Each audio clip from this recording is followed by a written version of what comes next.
우리 할렐루야 샬롬 아까 눈 보면서 축복하는 시간 일주일에 한 번이라도 제대로 축복하죠.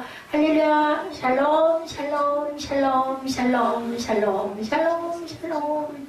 하나님 사랑합니다. 여러분 주 안에서 사랑합니다. 결박에서 시작된 기적 오늘 그 인격장애 다중인격성 이런 것들이 나와서 9시 예배에도 오늘 11시 예배에도 그 성격 장애에 대한 부분들을 조금 이렇게 봤습니다. 누구에게나 다 그런 그 면들이 있어요. 그죠? 그게 좀 강한가 약한가 생각나는 아이가 있더라고요. 희정이가 그런 부분을 많이 앓고 있었던 아이는 아니고 우리 예지에게도 좀 있죠. 왜냐면 또 반면에 또 막 미친 듯이 기뻐하고 즐거워하는 부분도 크고 그죠? 귀신은 오늘 말씀은 바람과 물결을 자지 않게 함으로 제자들을 놀라게 하셨던 기적 이야기 그죠? 연관이 되어 있습니다. 누가복음 8장 25절 말씀에 우리가 한번 봅니다. 25절에 뭐라고 나와 있냐면 그들이 두려워하고 놀랍게 여겨 서로 말하되 오늘 보면 바로 위에 있죠. 25절에 제자들에게 이르시되 너희 믿음이 어디 있느냐 하시니 그들이 두려워하고 놀랍게 여겨 말하되 그가 누구에게 바람과 물을 명하여 순종하는가 하더라. 이 물결을 잔잔케 하시는 예수님의 그 역사가 나와 있고 바로 뒷부분이 오늘 26절에서 귀신 들린 사람을 고치신 부분이 나타납니다. 그들이 갈릴리 맞은편 거라사인 땅에 이르러 시작되죠. 예수께서 육지에 내리심에 그 도시 사람으로서 귀신 들린 자 하나가 예수를 만나니 그 사람은 오래 옷을 입지 아니하며 집에도 없어요. 그리고 어디 살아요? 무덤 사이에 사는 자다 이렇게 나옵니다. 바다를 잔잔케 하심으로 제자들의 입을 통해 시인하도록 그렇게 하셨죠. 저분이 누구신가? 영적 권세를 보여주신 사건이 바로 위에 일어납니다. 이번에는 귀신의 입을 통해서 예수님이 누구신가를 밝히 말씀하도록 한 부분이 28절에 예수를 보고 그들이 부르짖어요. 그죠? 귀신 들린 자들이 보니 그가 엎드려 큰 소리로 불러 이르되 지극히 높으신 하나님의 아들 예수요. 알죠? 이 사람들이 압니다. 귀신이 속에서 얘기를 하는 거예요.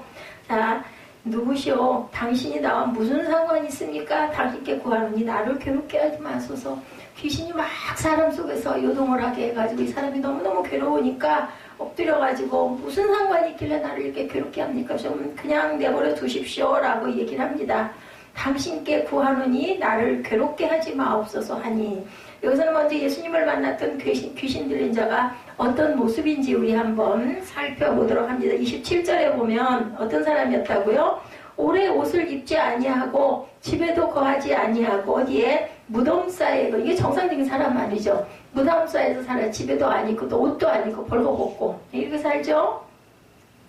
귀신 들렸다는 말을 NIV에서 찾아봤더니 데몬 포시스드라고 기록되어 있었어요. 귀신 들렸다는 말은 귀신의 소유가 되었다. 이런 그 뜻을 갖고 있습니다. 귀신 들린 순간부터 인간적 본성이 사라지고 뭐가 나타나요? 귀신의 본성이 그 속에서 나타난다.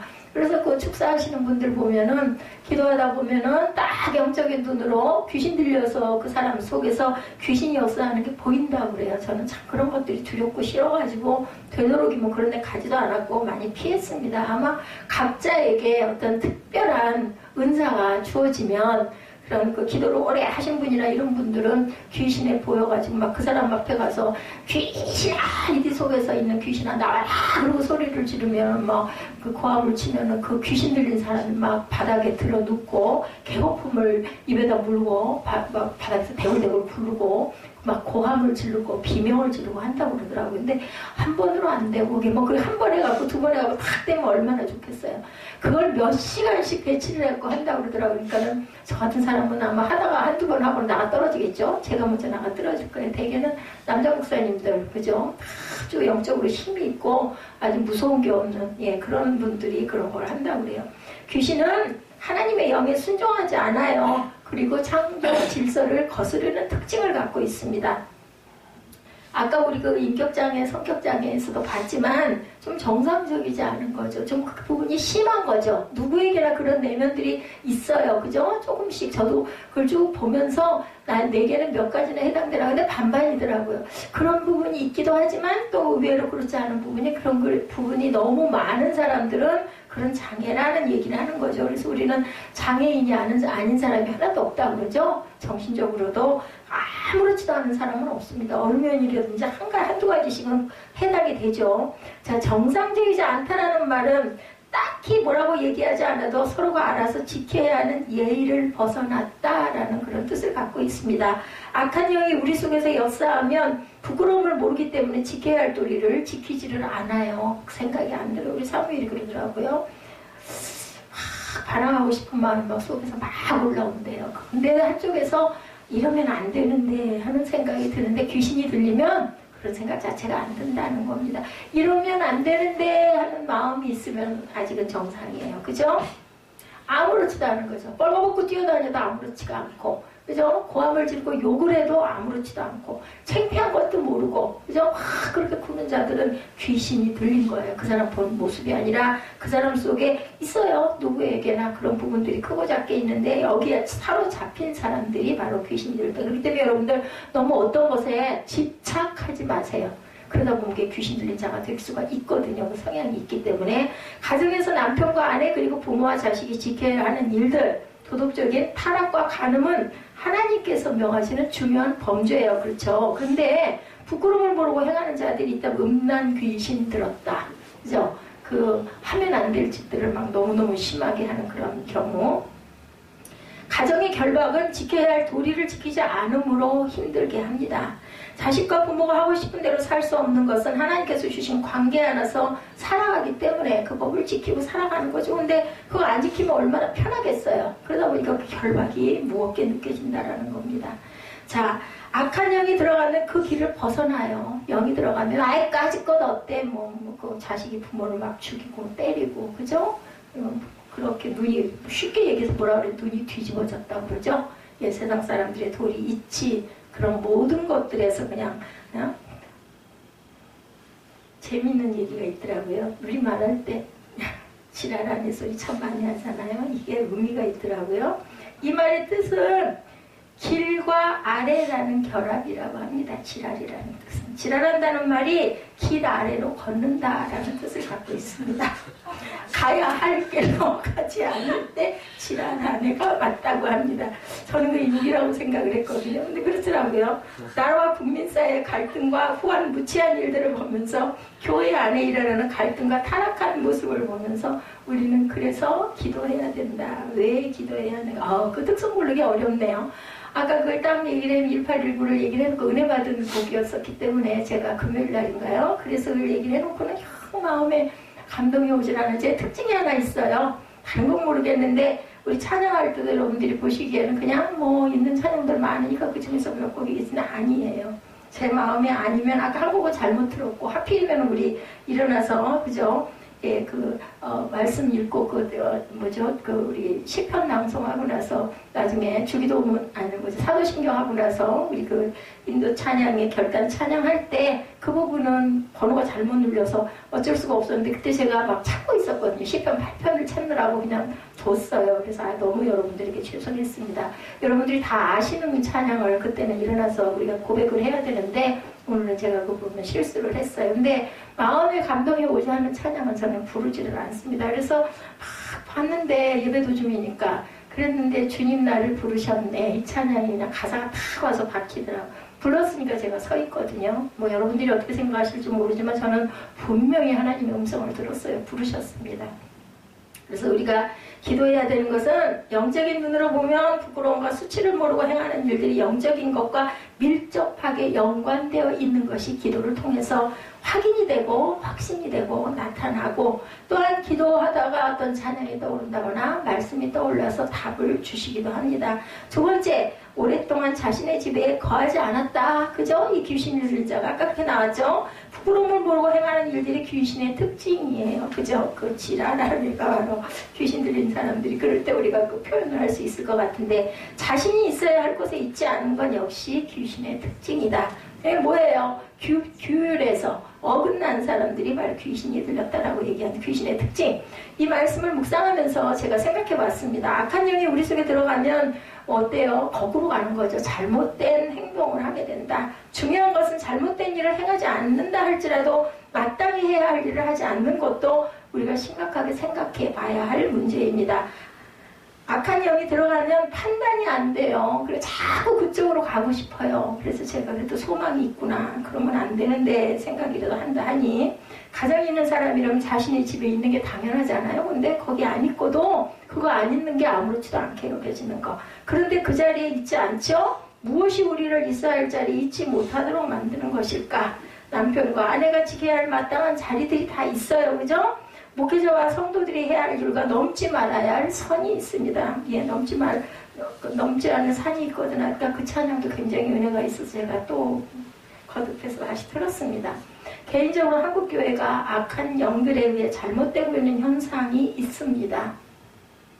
마땅히 지켜야 할 자리를 지키지 못한다. 이런 부분들이 분명히 있죠. 목회자들이 지켜야 할 교회를 지키지 않고 권세와 명예의 자리로 나아가고, 아니면 어느 곳이 땅값이 오른다. 도시가 뭐 여기 김포가 또 엄청 5년 이후쯤 되면 무지무지하게 번화해질 거라는 얘기들이 목사님들 사이에 돌아가지고 이 풍무동, 홈플러스 주변으로 막 교회들을 이전을 하시는 분들이 많습니다. 뭐 저는 그런 거 깜깜하거든요.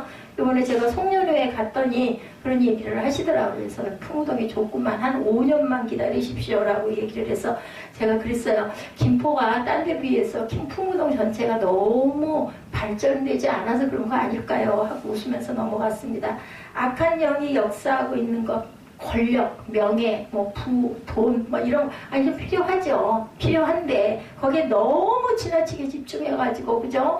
그러는 마음이 아프더라고요. 교회를 짓던 분이 그 교회가 잘 진행이 안 되니까, 조그마한 상가에 그냥 4층에 교회 한 칸을 얻고, 그걸 다가구 주택인가? 그러면 빌라를 짓는 곳으로 했다고 아마 팔고 그쪽으로 옮기신 것 같은데, 그분은 복지를 하시는 목사님이니까 별 상관이 없어서 그러신 것 같은데, 왠지 모르게 저는 마음이 아픔이 오더라고요. 그걸 어떻게든지 짓든지, 다른 데다 교회를 지으려고 했으면 기도를 얼마나 하셨겠어요. 그럼 교회를 지었어야 맞는 게 아닐까 하는 생각이 저는 나름, 그죠? 좀 건방진 생각이었는지 모르지만 그런 마음이어서 마음이 아팠습니다.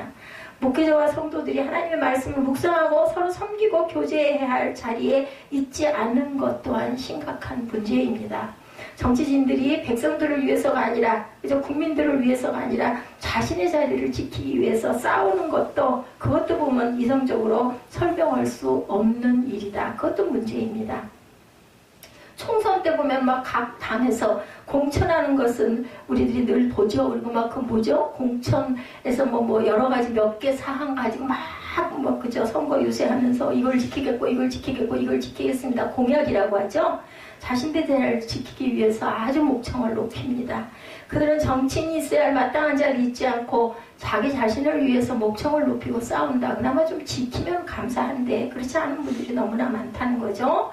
그들의 모습을 보면서 귀신 들린 자 말고 어떻게 이들의 행동을 설명할 수가 있는가. 그러니까 조금씩은 비정상적인 부분들이 저나 여러분들도 어떤 면으로는 그저 생각해 볼 때 그게 나쁜 얘기가 아니라 우리 안에는 그런 좋지 못한 영들이 분명히 있다. 영적으로 봤을 때 귀신 들렸다는 것은 이제 하나님과 함께 할 수 없는 길로 자꾸 간다라고 생각을 하면 됩니다. 그래서 우리가 뭐 해요? 일주일에 한 번만으로 힘들기 때문에 중간에 수요일날도 금요일날도 우리가 예배를 드리고 말씀으로 다시 또 깨닫고 돌이키고 마음을 자꾸 그저 다지고, 또 찬양을 통해서 은혜를 받고 나면 또 마음에 그렇지, 이런 생각들이 들어오도록 하는 거죠. 요한일서 기자는 하나님의 사랑 안에 거할 수 없는 것 중에 세상을 사랑하는 것이다 라고 말씀을 하죠. 요한일서 2장 15절에서 17절입니다. 찾으실 수 있는 분은 찾아서 우리 함께 합독해 볼까요? 요한일서 2장 15절에서 17절을 같이 한번 합독해 보죠. 이 세상이나 저 세상에 있는 것들을 사랑하지 말라. 누구든지 세상을 사랑하면 아버지의 사랑이 그 안에 있지 아니하니 이는 세상에 있는 모든 것이 육신의 정욕과 안목의 정욕과 이생의 자랑이니 다 아버지께로부터 온 것이 아니요 세상으로부터 온 것이다. 17절입니다. 이 세상도 그 정욕도 다 지나가되 오직 하나님의 뜻을 행하는 자는 영원히 거하느니라. 그죠? 이 세상도 정욕도 당연히 다 지나가요. 우리 일부 예배 때 그런 얘기 했죠. 우리가 언젠가는 우리 15살, 16살 된 우리 중등부 학생들도 60년 후, 70년 후가 될지 80년 후가 될지는 모르겠지만 또 50년 후가 될 수도 있겠지만 분명히 한 번 정도는 우리가 살고 있던 모든 삶이 정리가 되고 한 번 정도는 우리가 하나님 앞에 심판대 앞에 설 때가 분명히 온다. 언제부터인가 우리가 마땅히 있어야 할 자리, 마땅히 지켜야 할 도리를 다하지 않고 육신의 정욕, 안목의 정욕, 이생의 자랑에 빠져 있다면 귀신에게 속고 있고 농락당하고 있다라는 증거라는 것을 우리가 한번 생각해 보자는 거죠. 자, 우리 여러분들 무엇을 자랑하고 계십니까? 여러분들 요즘에 어떤 부분이 아주 자랑스럽습니까? 교회의 타락은 예수님의 십자가가 아닌 다른 것을 자랑하는 것입니다. 가정의 타락은 하나님께서 주신 믿음의 감옥과 화목을 자랑하지 않고 다른 것을 자랑하는 거죠. 야고보서 기자는 아주 확실하게 죄에 대해서 말하죠. 야고보서 4장 16절에서 17절에 보면 이제도 너희가 허탄한 자랑을 하니 그러한 자랑은 다 악한 것이라. 그러므로 사람이 선을 행할 줄 알고도 행하지 아니하면 죄인이라. 이렇게 말씀합니다. 그리고 또한 세 번째로 귀신의 특징은 어디에 있다고 그래요? 아까 무덤 사이에 있다고 그러죠? 집에 있지 않고 또 벌거벗고, 예, 그 수치를 모르고, 그리고 있어야 할 곳에 있지 않고, 그리고 무덤 사이에 거한다. 무덤에 거한다는 것과 무덤 사이에 거하는 것은 차이가 있습니다. 예, 왜 무덤에 거한다? 성경을 보니 거한다고 하지 않고 무덤 사이에 거한다고 했을까? 그래서 제가 NIV 성경에 봤더니 in the 템부스라고 쓰여 있고, 메시지 성경에는 in the 세미터리라고 되어 있었어요. 아직 그가 죽은 것이 아니라 죽음의 영역 속에 어둠 가운데 머물러 있다라는 뜻입니다. 아직 그가 죽은 건 아니에요. 근데 죽음 가운데 머물러 있다. 사람이 죽으면 무덤을 만들고 봉하죠. 그죠? 우리나라는 무덤을 만들고 봉하고, 예, 이스라엘은 어떻게 해요? 돌로, 그죠? 예, 그 입구를 막아놓죠.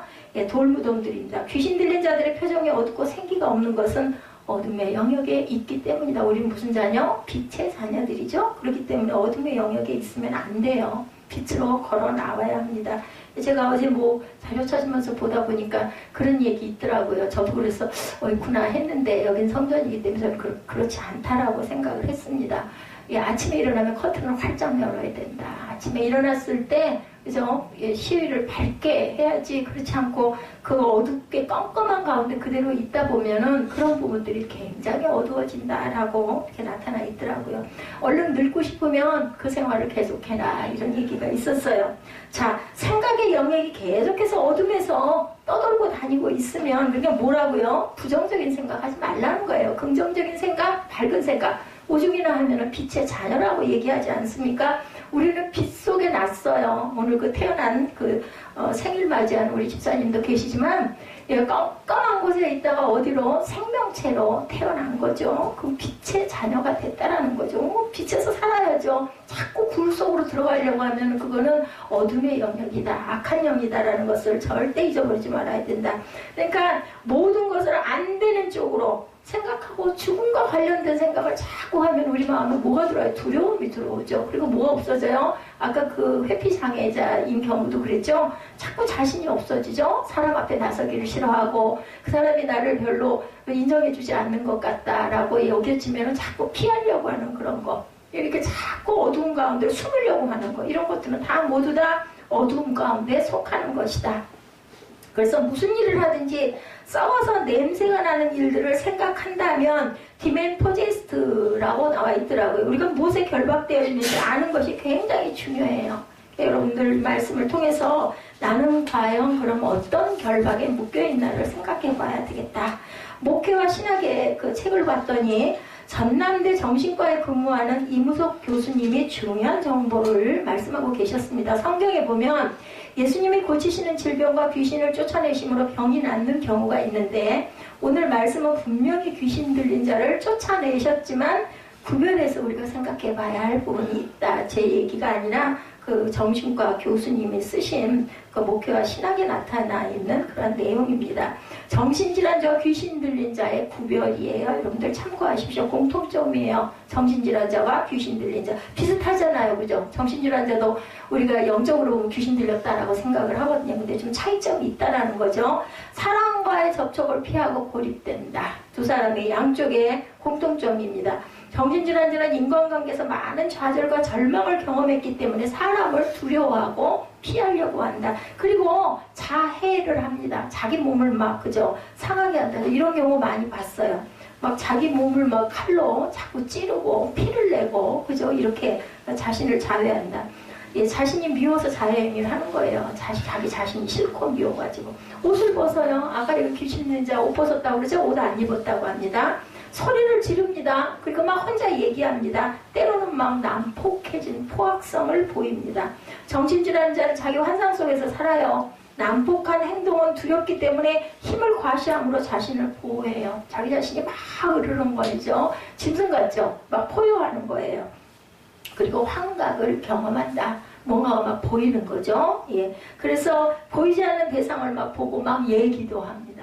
예, 이런 경우도 있어요. 그래서 정신질환에 있어서는 자신의 내면 생활의 욕구가 투시되어서 나타난다. 우리 조심해야 돼요. 방언한다고 하면서 막 이상한 방언, 그죠? 막 이상한 소리 하면서 으르렁거리고 이런 부분은 약간의 정신질환의 문제도 있다라고 이게 공통점으로 나타난 거예요. 이분이 그냥 한 게 아니라 그 연구를 통해서 발표한 내용입니다. 그래서 우리가 그런 부분이 있다라는 거를 생각하고 나는 과연 혹시 어떤 부분이 내게 속했나 한번 생각해 봐야 되겠다. 이럴 때 아니면 생각 못 하잖아요. 한번 생각해 보시기 바랍니다. 차이점이 있습니다. 귀신 들린 자와 그리고 그저 정신질환자의 차이점. 귀신 들린 자는 초자연적인 능력이 있어요. 귀신이 들리면 막 힘이 장사라고 그러죠. 보통 사람의 힘으로는 제어를 못한다고 합니다. 거라사 귀신 들린 자는 예수님의 이름 그분의 부친을 알고 있었어요. 하나님의 아들이라고 아까 고백하죠. 고립된 생활에 있습니다. 아무도 예수님을 하나님의 아들이라고 고백하지 않았음에도 불구하고 하나님의 아들인 거를 압니다. 뭐예요? 초자연적인 능력을 갖고 있는 거예요. 알고 봐요. 정신질환자에게는 이런 힘이 없습니다. 귀신 들린 자는 있고 정신질환자는 이런 거 없다는 거죠. 처자들과 쇠고랑을 깨요. 귀신 들린 자는. 그죠? 어디서 힘이 나왔는지. 정신질환자는 인간의 힘 이상을 낼 수가 없다. 차이점입니다. 그리고 2,000마리나 되는 돼지떼를 바다로 몰아서 죽이죠. 가만히 앉아서 먼 곳에 있는 돼지떼를 몰아 죽이는 힘은 정신질환자에게는 없습니다. 귀신 들린 자에게는 있습니다. 정신질환자는 고통받는 그냥 인간일 뿐이고 귀신 들린 자는 분리된 개성, 예, 그래서 아까 그 부분을 본 거예요. 자아 정체를 갖고 있다. 인간과 귀신이 같이 붙어 있는 거예요. 논리적이고 현실적인 대화도 가능하다. 귀신 들린 자는.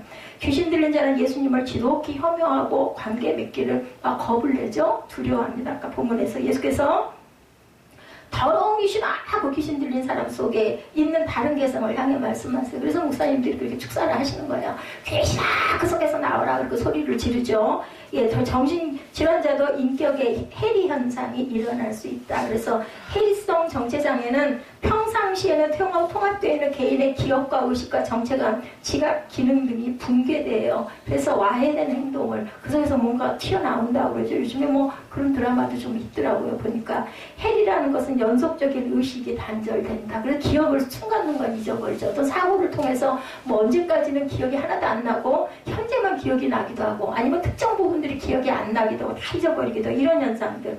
이러한 해리 현상은 개인의 심리적 갈등이나 외부적 충격에 대한 자기 방어로 기억하기 싫은 건 또 기억을 안 하고 언어장애도 있죠. 말을 안 하는 게 말을 그냥 아예 말을 할 줄을 몰라져 버리는 그런 그 경우도 있습니다. 그래서 우리가 대부분의 경우 현실적인 대화가 곤란하고 예수님을 혐오하지 않습니다. 자, 기억장애를 걸린 사람들은 이렇죠. 사랑을 주는 사람에게 사랑의 대접을 합니다. 예, 이건 어떤 사람들이의 정신장애자들. 근데 어떤 사람들 귀신 들린 자는 그렇지가 못하다는 거죠. 자아 정체감에 혼란이 있습니다. 그리고 교회를 찾아서 횡설수설하기도 합니다. 치료 면에서 차이가 있습니다. 귀신 들린 자는 급속한 치료가 가능합니다. 치료법은 기도와 금식이고 예수님의 능력이라고 마가복음 9장 22절에 보니까 22절 이하에 보면 나타나 있습니다. 귀신이 그를 죽이려고 물과 물에 자주 던졌나이다. 그러나 무엇을 하실 수 있거든 우리를 불쌍히 여겨 도와주시옵소서. 예수께서 이르시다. 우리 지난주 말씀이었죠? 뭐라 그러세요? 할 수 있거니 무슨 말이냐? 믿는 자에게는 능히 하지 못할 일이 없느니라 이렇게 하십니다. 곧 그 아이의 아버지가 소리를 질러 이르되 내가 믿나이다. 나에게 뭐를 달라고 그래요? 믿음 없음을 그죠? 믿음 있게 해달라고 도와달라고 얘기하죠. 예수께서 무리가 달려와 모이는 것을 보시고 더러운 귀신을 꾸짖어 이르시되 말 못하고 못 듣는 귀신아 내가 네게 명하느니 그 애에게서 나오고 다시 들어가지 말라고 명령하시죠. 그랬더니 26절에 귀신이 소리 지르며 아이로 심히 경련을 일으키고 하고 나갔다. 그 아이가 죽은 것 같이 되어서 많은 사람들이 말하되 죽었다 하나 예수께서 그 손을 잡아 일으키시니 이에 일어서니라. 귀신 들린 자는 귀신이 나가고 나면 멀쩡해져요. 예. 그런데 정신질환 자는 그렇지가 못한 거죠. 집에 들어가시면 제자들이 묻죠. 어찌해서 너희 귀신을 쫓아내지 못했느냐. 그랬더니 기도 외에 다른 것으로는 이런 종류가 나갈 수 없다. 여러분들 기도하시기 바랍니다. 자신감이 없을 때 나는 안 될 거야 하지 마시고 기도하고 구하라고 아까 그 에스더 집사님이 얘기했죠. 우리 그 9시 예배에서 성경에 어디에도 귀신 들린 자를 구타나 물고문 등을 한 곳은 없습니다. 그런데 어때요? 요즘에 보면 고친다고 막 때리고 막 이래가지고 문제가 일어나는 경우가 많죠. 정신질환자의 치료는 정신치료, 성격 이상의 파악, 가족치료, 약물치료, 원인자의 발견과 해결에 많은 시간이 필요하다고 합니다. 히스테리, 해리 반응 등에서 극적인 호전도 가능하지만 원인자의 치료에는 역시 시간과 노력이 필요하다. 오랫동안 그저 사랑으로 다독이면서 노력을 해야 되겠죠. 그래서 성장 과정과 성격, 환경이 굉장히 중요하다. 정신질환자는 외골수적 혹은 고독한 성격을 가지고 있다가 여러분 쭉 보셨죠? 어린 시절 사랑이 결핍되었을 때 이런 경우가 많고, 그리고 완고한 과정에서 자기 의사를 표현하지 못할 때 이런 그 부분이 성장 과정을 통해서 나타나기도 한다. 그래서 환경적인 어려움이 발병 당시에 존재하고 있었던 부분들이 대개는 다 많다. 그래서 또한 열매로 분별하죠. 갈라디아서 5장 22절이죠. 성령의 열매는 뭐라 그래요? 사랑과 희락과 화평과 오래 참음과 자비와 양성과 충성과 온유와 절제니 이 같은 것을 금지할 법이 없느니라. 그래서 우리가 항상 귀신이 들렸나 아닌가는 이렇게 열매를 본다. 그 열매는 우리가 잘 아는 사랑과 희락과 화평과 오래 참음과 자비와 충성과 온유와 절제다. 양선도 포함되어 있죠. 자, 귀신이 예수님을 만나서 어떻게 했어요? 오늘 본문에 나타났죠. 예, 오늘 말씀의 핵심이 된 부분은 귀신이 우리를 결박하는 영이라면 예수는 어떤 분이세요? 그 결박을 푸시는 분이에요. 반대적인 분이라는 거죠. 뭔가 여러분들 결박된 것 같이 억압되고 답답하십니까? 그러면 내가 귀신에 붙잡혀 사로잡혀 있구나. 뭐 해야 될까요? 치료하시는 분 누구세요? 예수 그리스도시죠. 사람 힘으로 안 되는 거예요. 정신질환자는 오랫동안 치료하고 가족이 사랑하고 이렇게 해서 고쳐지는데 귀신 들린 자는 그 결박을 푸시는 분은 하나님밖에 없어요. 사람이 할 수 없는 영역이기 때문에 기도해야 되겠죠? 예수님이 닿으면 열자 같고 예수님이 닫으면 열자 같고 푸시면 묶을 자가 없는 것이 귀신이 더 잘 알고 있는 부분이기 때문에 귀신은 예수님을 만나면 두려워서 떨고 도망갈 수밖에 없다. 그래서 귀신은 결박의 영이고 예수 그리스도는 푸는 영을 갖고 계시는 분이라는 것. 우리는 귀신이 예수님을 만나 스스로 고백하는 말을 주목합니다. 28절이죠. 예수를 보고 부르짖으며 그 앞에 엎드려 큰 소리로 불러 이르되 지극히 높으신 하나님의 아들 예수여. 하나님의 아들이라고 그러죠. 당신이 나와 무슨 상관이 있나? 왜 나를 괴롭게 하느냐는 거죠. 예, 말씀을 묵상하고 흥미로운 것 제가 발견했습니다. 여기서 귀신이 부르짖으며 라는 말은 병자들이 예수님께 나와 애원하는 그런 부르짖음이 아니에요. 영어로 보면 cry out이 아니라 스크레임이라고 나타나 있습니다. 애원하는 부르짖음이 아니라 고통으로 인해 부르짖는 뭐다? 비명이라고 나타나죠. 귀신의 고통스러운 비명을 통해 귀신이 예수님을 만나면 어떻게 반응하는지 두 가지로 보는데, 하나는 당신이 나와 무슨 상관이 있습니까? 라는 거죠. 요즘 피터슨의 메시지 성경에 봅니다. 아주 재미있게 표현하고 있어요. What business do you have missing with me? 이렇게 나타나 있어요. 지금 예수님이 하시는 일로 말미암아 자기 일을 방해받고 있다라고 얘기하는 거예요. 예수님의 일과 귀신의 하는 일이 다른데 왜 자신을 힘들게 하냐는 거죠. 당신하고 나하고 하는 일이 다른데 왜 당신 나를 이렇게 힘들게 합니까? 이렇게 얘기하는 거. 나를 괴롭게 하지 말아라. 나를 좀 귀찮게 하지 말라는 얘기죠. 예수님의 간섭으로 인해 귀신이 무척 힘들어졌어요. 영어 성경에 아주 흥미로운 단어를 쓰고 있는데, 예, 뭐예요? 토트루라는 말이 있습니다. 토트루. 지금 예수님께서 하시는 일이 자신을 고문하고 있어요. 귀신이 무척 괴로워하고 있다. 성경은 귀신이 힘들어하는 이유를 29절에서 증언합니다.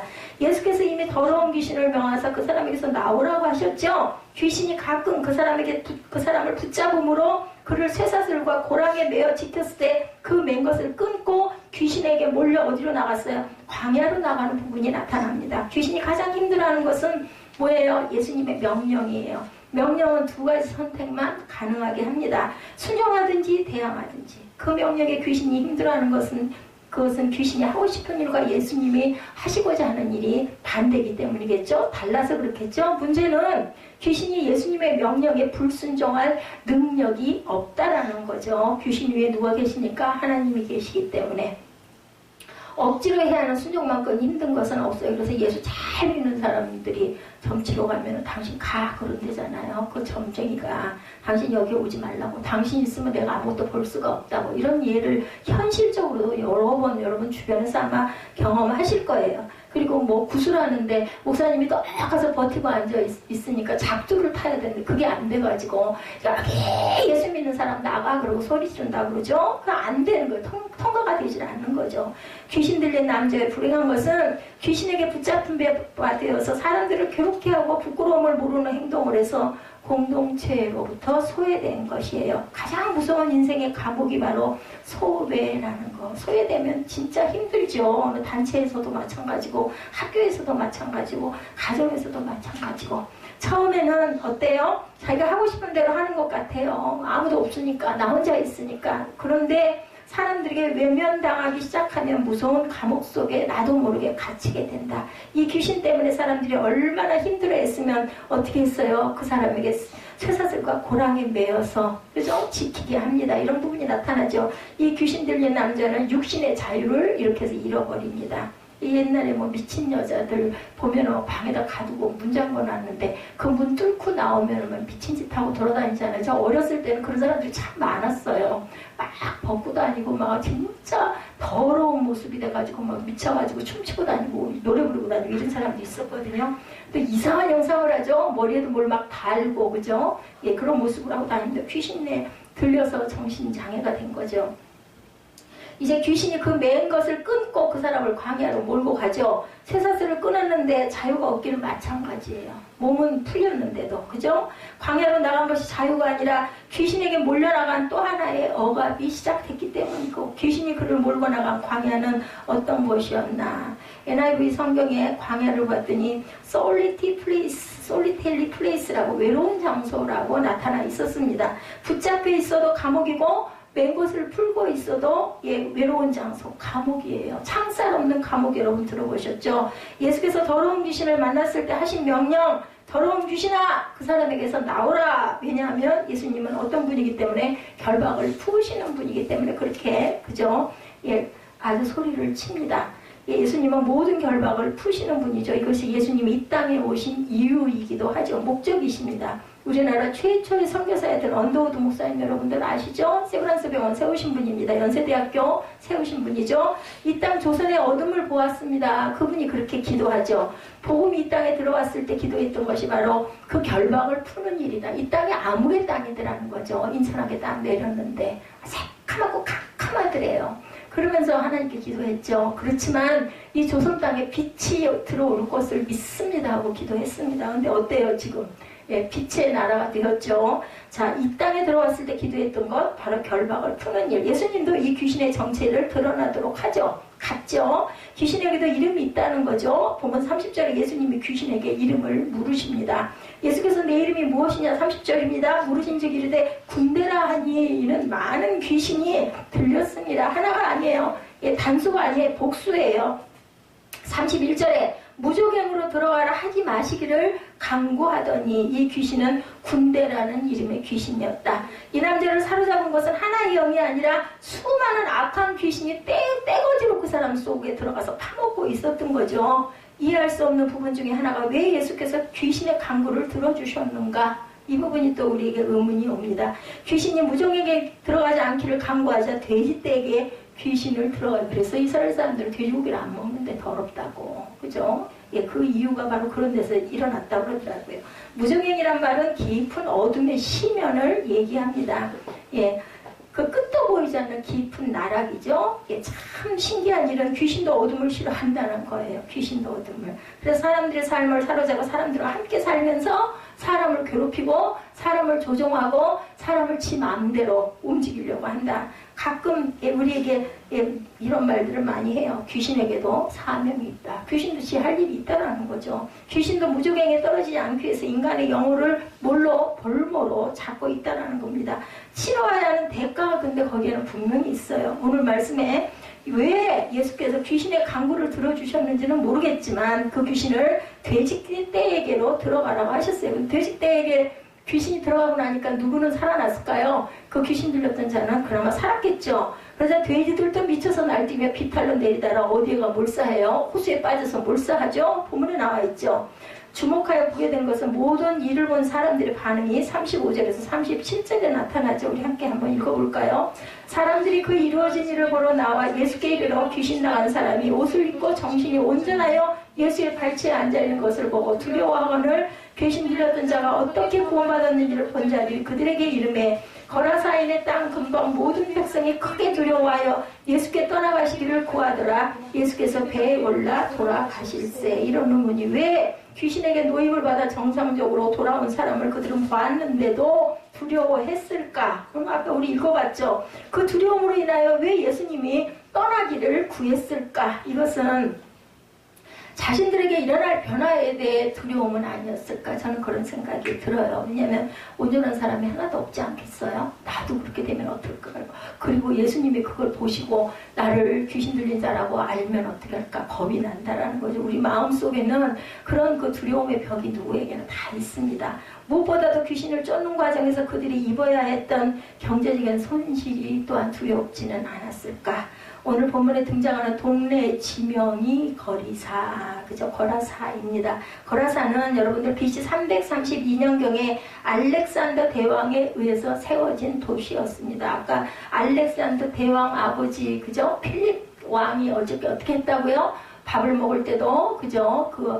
사람 죽은 머리를 앞에다 놓고 밥을 먹고 아침에 일어날 때도 문화하는 대신에게 그 머리를 들고 금전관에 가지고 와서 나를 보여달라. 내가 언제 갈지 모른다. 나도 이렇게 된다. 그런 생각을 하려고 그랬다고 그랬죠. 지역적으로는 이스라엘에 속해 있지만 데가볼리라고 부르는 이방인들이 많이 사는 큰 도시가 바로 거라사입니다. 오늘 본문에 분대마귀가 들어간 돼지의 숫자가 정확하게 나와 있지 않은데 사건을 기록한 같은 내용을 기록한 마가복음 5장에 보면은 2,000마리의 돼지떼라고 나타나 있습니다. 유대 사람들은 돼지를 먹지 않을 뿐만 아니라 만지려고도 하지 않습니다. 예, 부정하다고 해서 그죠? 바로 거라사라는 지역이 이방인이 많이 살던 지역이었음을 고려할 때 돼지를 키우는 마을의 사람들이 이 돼지가 무슨 의미겠어요, 여러분들? 돈이 되는 거죠. 길러서 팔면 고기를 팔면 돈을 많이 버니까 그죠? 경제적인 부분이 아주 직결되어 있습니다. 여러 가지로 생각해 볼 수 있지만 율법에서 그 많은 것을 가지고 돈을 벌고 있었다는 것 자체가 그죠? 온전치가 않죠. 율법을 어기면서도 지키려 했던 돈을 예수님 때문에 한꺼번에 잃어버리게 되는 일이 일어나자 예수님께 돌아가 달라고 애원했다는 거예요. 2,000마리의 돼지 때문에 값으로 따지면 얼마겠어요. 그런 일이 또 일어날까 봐 겁이 나서 이 동네를 좀 떠나주십시오 하고 부탁을 하지 않았겠는가 인 겁니다. 따져보니 예수께서 우리의 결박을 푸시기 위해 오셔도 우리가 주님을 받아들일 준비가 되어 있지 않다면 결박에서 풀려나는 것이 축복과 감사가 되지 않는다. 그래서 우리가 중요한 건 뭘까요? 9시 예배로 자꾸 돌아가는데 깨어서 준비하고 있어야 된다. 언제 무슨 일이 일어날지 아유 나는 이제 마음밖에 안 됐는데 뭐 아무 상관없습니다. 나는 이제 뭐 15살인데 아무 상관없습니다. 그 시와 때는 그날이 뭐같이 온다고요? 도적같이 이를 줄 너희는 모르느냐라고 했습니다. 하나님의 말씀에 성경이 나타나 있는 말씀이죠. 많은 사람이 복음을 듣고도 돌아서지 못하는 것이 자신들이 결단해야 할 것을 주저했기 때문이다. 하나님께서는 우리를 인격적으로 대하셔요. 무엇이든지 예수를 믿는 것부터 시작해서 내가 무엇을 할 것인지 말 것인지 우리는 하루에도 수 없는 결단을 해야 되는 그러한 그 부분을 들고 있습니다. 큰 일이든 작은 일이든 하다못해 중국집에 가도 짜장면을 먹을까 짬뽕을 먹을까 맨날 고민하지 않습니까? 이런 것처럼 내가 결단해야 할 일들이 많다라는 거죠. 복음을 듣고도 돌아서지 못해요. 안 들려요. 안 보여요. 영적인 게 뭐 보여요 말이죠. 보이면 천국이 미어 터질 것 같고 제가 생각을 해봤더니 보이면 그 돈 가지고 돈 숫자대로 가가지고 간다고 하면 나는 절대로 천국을 못 들어갈 것 같아요. 그렇기 때문에 하나님은 보이지 않는 세계를 만들어 놓으신 거고 자유의 결단에 각자에게 책임을 주셨다는 거죠. 우리가 하나님을 믿고 따르는데 두려워하는 것, 마땅히 치러야 하는 대가를 내지를 않는 것은 아닐까. 그건 아깝고 싫은 거죠. 그죠? 귀신이 나간다는 것은 우리의 본래성을 회복한다는 그것보다 중요한 게 어디 있을까요? 그 말씀하시잖아요. 네 생명을 잃고 나서 그 모든 근무가 무슨 소용이 있느냐고 하시죠. 예, 창고를 밤중에 더 지었더니 뭐라 그래요? 내 영혼을 내가 도로 찾으리니 그거 찾아갖고 나면 너 거기에 있는 그 많은 곡식 다 뭐 할래? 이렇게 말씀을 하신다는 거죠. 이제 너는 귀신에게 휘둘리지 않겠다라는 뜻이 바로 회복입니다. 자유함을 얻겠다는 거죠. 그런데 그 자유에는 뭐가 필요하다? 대가를 반드시 치를 줄 알아야 된다. 술에서 자유하기 위해서는 뭘 해야 돼요? 술을 끊어야 되겠죠. 잘못된 관계를 청산하기 위해서는 결단을 해서 끊어내야 된다는 겁니다. 담배에서 자유하기 위해서는 담배를 아무리 속이 터져도 태우지 말아야 된다는 거죠. 그런데 이 정상적인 삶을 위해 포기해야 하는 쾌락의 문제, 경제적인 손실의 문제가 그들을 두려움에 빠뜨린다. 아이고 나 이거 갖고 밥 먹고 사는데 이거 없어지면 어떡해? 뭐 누구나 다 그렇지 않습니까? 그런 거죠. 이러한 두려움은 우리가 얼마나 진리에 무지한가. 눈에 보이지 않는 세계, 하나님의 세계를 그냥 무시하는 거죠. 우리 사계절은 정확하게 아는데 아 겨울이네, 조금 있으면 봄이 오겠네, 다 알아요. 애들도 알아요. 이제 겨울방학 지나고 나면은 다시 봄이 올 거야. 그죠? 그리고 또 여름이 와가지고 여름방학이 또 올 거야. 다 압니다. 가을이면 단풍이 들었네. 아이고 추워지겠네. 다 알아요. 그러면서도 하나님께서 마지막 때가 너희들은 올 것을 모르느냐? 무화과 나무가 이제 여름철 잎이 나고 그리고 나면 결실의 때가 올 것을 너희가 모르느냐 할 때 그 깊은 뜻은 아무도 모른다는 거죠. 마지막 때가 가까이 왔다. 우리 지금 얼마나 기가 막힌 일들이 많이 일어납니까? 세계적으로도 보면 우리 나라 대한민국으로 봐도 아주 굉장한 그죠? 기로에 서 있는 아주 그 위험스러운 상황에 처해 있는 것들을 다 알면서도 전혀 그런 거 의식을 아직 하지 않고 무엇을 먹을까 무엇을 입을까 내가 어떻게 하면 출세를 할까 어떻게 하면 조금 더 편할까 이 생각만 한다는 거죠. 그래서 뭐라 그래요? 진리가 너희를 자유케 한다고 얘기를 해요. 진리를 알아야 된다. 진리를 알면 진리가 너희를 자유케 하겠다. 진리를 모르기 때문에 또한 다른 두려움의 노예가 되는 것은 아닌지 우리가 다시 한번 생각해 봅니다. 동네 사람들이 예수님이 행하시는 능력을 보고 두려워하는 거 당연하죠. 인간들은 초인적인 일을 경험할 때마다 두려움 반, 경외심 반, 오 이러죠. 오 저거 어떻게 다 저렇게 됐어? 그러면서도 또 겁이 납니다. 나도 저렇게 되면 어떻게? 두려움도 있다는 거죠. 이 두려움의 종류를 구분할 줄 우리는 알아야 되겠다. 귀신 들린 자들을 통해서 그들이 느꼈던 것이 두려움이라면 귀신을 쫓아내시는 주님을 통해 느껴야 하는 것은 경외심입니다. 그죠? 반대죠. 악한 영은 하나님의 능력에 대하여 두려움을 느껴야 하지만 하나님께 속한 자는 하나님의 능력 앞에서 우리가 자유함을 느끼고 그리고 기대하고 그리고 소망을 품을 줄 아는 사람일 때 그것이 바로 우리가 하나님의 자녀라는 것을 우리가 알 수 있죠. 그래서 우리는 뭘 해야 돼요? 자유를 선포할 줄 알아야 되겠다. 무슨 말 있어요? 제가 얼른 떠오르는 생각이 뭐라 그래요? 안 돼도 고죠. 안 돼도 고. 못해도 고. 그냥 무조건 고. 뭘로? 선포하고 가는 거죠. 입술로. 고백하는 건 누구나 다 할 수 있거든요.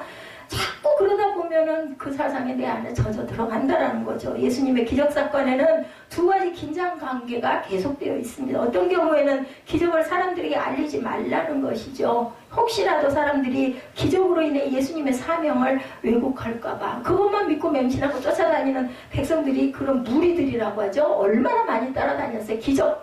아니 우리도 그 신기하잖아요. 저 같아도 쫓아갔을 것 같은데요. 그죠? 물고기 2마리하고 보리떡 5개 가지고 5,000명이 먹고도 12바구니가 남았대요. 그런 일이 있어서 이러지 않겠느냐. 그것 때문에 예수님은 그런 걸 굉장히 걱정하시고 절제하셨다. 그런가 하면 오늘의 말씀 가운데 오히려 어떻게 큰 일을 행하셨는지를 말하라고도 하십니다. 38구절입니다. 귀신 나간 사람이 함께 있기를 구하였으나 예수께서 그를 보내시며 이르되 집으로 돌아가 하나님이 내게 어떻게 큰 일을 행하셨는지를 말하라 하시니 전도예요. 전도. 그죠? 내 가족에게 가서 얘기를 해라. 그가 가서 예수께서 자기에게 어떻게 큰 일을 행하셨는지 온 성내에 전파하니라. 이렇게 끝납니다. 오늘의 말씀 역시 예수님이 기적을 일으키신 이유와 목적에 충실하였다는 것을 우리가 알아야 됩니다. 누가복음 8장의 사건들이 누가복음 9장의 고백을 향해 가고 있습니다. 누가복음 9장에 보면 어떤 일들이 일어납니까? 12제자를 모아요. 파송하시고 5,000명을 먹이는 오병이어의 기적들이 일어나는 부분이 나타나죠. 그리고 이방인 지역에 일어났던 기적에 대해서 소식을 전하라 하시고 그 후에 일어난 그 야이로의 딸을 살리신 사건에서도 누가복음 8장 56절에 그 부모가 놀라는지라 예수께서 경고하사 이 일을 아무에게도 말하지 말라 이렇게 나타납니다. 이것은 전적으로 이방인들에게 놀라운 기사와 이적이 예수님을 받아들이는 데 도움은 되었지만 유대인들에게 예수님의 기적은 점점 기사와 표적을 구하는 사람들의 욕망으로 이끌어가기 때문에 이 부분을 예수께서는 늘 견제하셨다. 결국 기적 그 자체가 문제가 아니죠. 기적을 통해서 무엇을 이루느냐가 중요한데 우리는 그렇지가 못해요. 그 기적 보기에만 급급하고 신기해하는 것으로 그칩니다. 오늘 우리에게 일어난 놀라운 일 선포하는 것, 그리고 그 선포를 통해서 우리에게 일어난 변화를 분명히 하자는 겁니다. 선포하는 순간 우리가 악한 영으로부터 보호를 받을 수 있다는 걸 믿으시기 바랍니다. 악한 세력이 우리가 누구인지를 알게 되겠죠. 예, 우리가 선포하고 기도하고 소리쳐서 귀신아 나가라 그러고 선포하면은 예수 믿는 자는 알지 않겠어요? 아까 귀신이 먼저 아는데요. 예수 그리스도도 알고 하나님도 알잖아요. 우리에게는 자랑스럽게 선포해야 할 일이 있고 겸손하게 감추어야 할 일도 있다는 것을 우리가 알아야 됩니다. 선포하라는 것은 하나님의 영광이 드러나도록 하라는 것이고 감추라고 하는 것은 하나님의 영광을 가리지 않도록 절제하라는 것이라는 것. 그래서 우리가 뭐라고 그래요? 섰다고 생각하는 순간 우리가 더욱더 조심하라고 그러시죠? 넘어질까 조심하라 말씀합니다. 기적이 우리 신앙의 목적은 아닙니다. 우리 신앙의 표지판이 되도록 살아가야 된다. 내가 예수님 하나님 살아계심을 알기 때문에 아이고 나는 이러지 말아야지 이런 마음을 가질 줄 알아야 되겠다. 기적이 또 다른 기적을 낳는 욕망으로 이어져 가는 게 아니라 기적을 행하시는 하나님께 대한 믿음의 고백으로 이어지는 저와 여러분의 삶이 되시기를 주님의 이름으로 축복합니다. 기도하시겠습니다.